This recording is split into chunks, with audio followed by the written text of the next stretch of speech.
رمضان تجلى وابتسم طوبى للعبد إذا اغتنما رمضان تجلى وابتسم طوبى للعبد إذا اغتنما أرضى مولاه بما التزم طوبى للنفس بتقوى.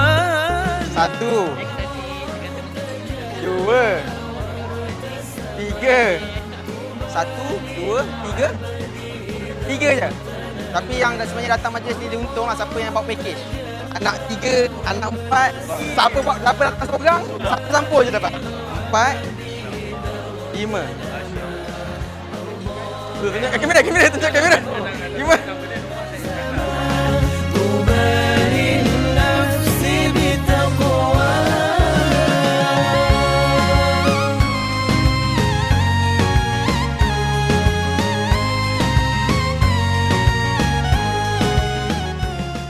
Tiba-tiba dah bagi kebaya ke semua orang, kan orang paling penting kita terjeringkan. Ya Allah.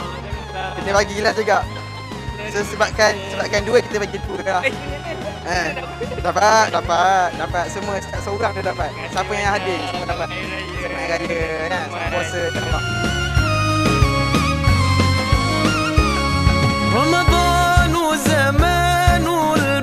Alhamdulillah hari ini tim Al-Haraman Travel and Tours kita dapat berkumpul beramai-ramai untuk majlis iftar di Bangi Golf Resort. Almost sekarang total lebih kurang dalam 50 orang. Jadi alhamdulillah, harapan saya sebagai owner kepada Al-Haraman Travel and Tours, saya berharap untuk semua tim dapat bekerja bersama dengan baik, dapat erat silaturahim dan syarikat Al-Haraman Travel and Tours Seram Berhad lebih maju dan jaya selepas ini. InsyaAllah sama-sama kita doakan dan terima kasih kepada semua juga jemaah-jemaah kita, bekas jemaah kita, bakal jemaah kita yang support kita selama ni. Terima kasih dan moga-moga majlis iftar pada hari ini mendapat banyak barakah daripada Allah Subhanahu Wa Taala. Terima kasih kepada semua tim yang dapat hadir pada hari ini dan kita dapat tahu ada Haji Fi juga yang baru landing tadi. Baru landing tadi daripada Mekah, landing ke Airport Malaysia pukul 11.30 hari tadi, dah siap-siap petang dah datang sini untuk iftar.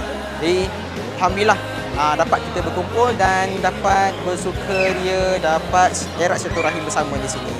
Terima kasih semua.